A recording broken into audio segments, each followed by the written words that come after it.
Hey, what's up, PPC Podcast fam? So, I kind of wanted to institute a new program to podcast because me personally, and a lot of my friends around me, not just guys, but I want to make this specifically geared towards guys. For now, we've been all going through a lot of different like struggles, the battles that you fight at night that nobody knows about, all those type of things. And I was listening to the song by Dax. It was who am I drawing about? I was listening to "Be a Man" by Dax, and a lot of lyrics really got to you. And I was like, from one of the first verses, well, here's the first verse. And he says, being a man is what you make it. You can't always live up to expectations. Because as men, we have millions set upon us from moment to moment. Which had to be the leader, which had to be the provider. A lot of roles that we willingly take up, but also roles that, despite he taking it willingly, that's a prosperity that gets heavier and heavier. The longer you're alive and the more people you get to know. Because there's never really like a true boundary for who men are supposed to look out for. So let's keep going. You try to please everybody while you struggle, so you fake it and end up out of violence, compromising situations. Here's what I was about to say. You start trying to work for everyone, you start trying to provide for everyone, and you get to a point where you stop writing yourself, where you stop caring about yourself, where you stop looking at yourself as a priority, and instead only look at yourself as a vessel to complete and fulfill everybody else's priorities. As a good man, to do what he should, man. To give everything he has to do, everything he could, man. You might find yourself feeling all alone. It's not a house you built that you don't recognize as home. The house that I believe he's speaking to is life. Not because metaphorically, you build your life as a home for you to keep you grounded, keep you alive, and keep you sheltered from the rest of the environment that may or may not be in favor of you. But not every house is a home. A house is a building. A home is a field.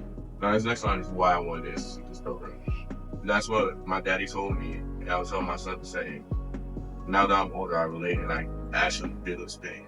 But so as I was kind of talking about, like there's some struggles that I've been going through. I've been seeing a lot of my friends going through, both like male and female. But I wanted to focus more so on the male side. Like, what advice would you have from like your personal experience of things that like have really helped you keep your confidence high, keep like yourself in a good mental space, keep yourself to a point where you want to be. That thing.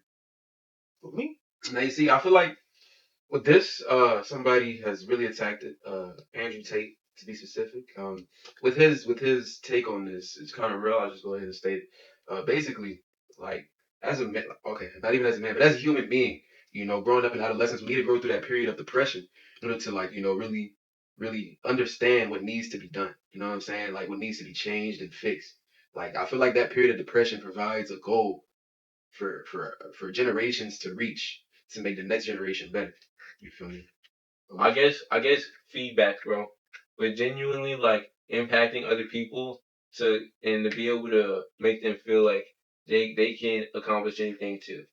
You know what I'm saying? Like I feel like my presence, bro, might like push people to start their own business, bro. You know what I'm saying? That's kind of like my whole thing. Other than that, like honestly, a good way to measure confidence too is by how many girls do you have? Like, are you like juggling multiple girls, or are you just dealing with one? Because that's a big part of it too. Like, is if your confidence is good, you should be able to do 5 to 10 girls at one time.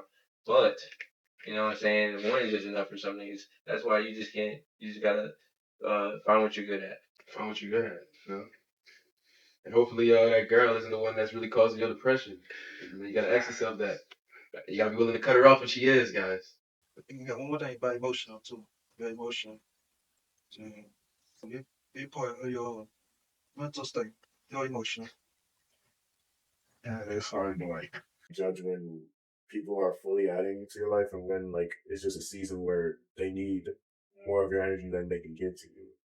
But it's hard to tell when it's a season and when it's like the actual reality of the situation. Because there are some people where it's like they're going through something, so they need more from you than they can get back, and that's okay. But at the same time, there's people who will begin by giving as much as you're giving them, but then they'll slowly just try and take more and more, and then it's like then it becomes more instead of being symbiotic or just like y'all kind of work together type thing, it starts to become parasitic in the relationship. Yeah. I think I know the best way I've been able to figure that out is basically you should try and think to yourself, does she just like me or does she care about me?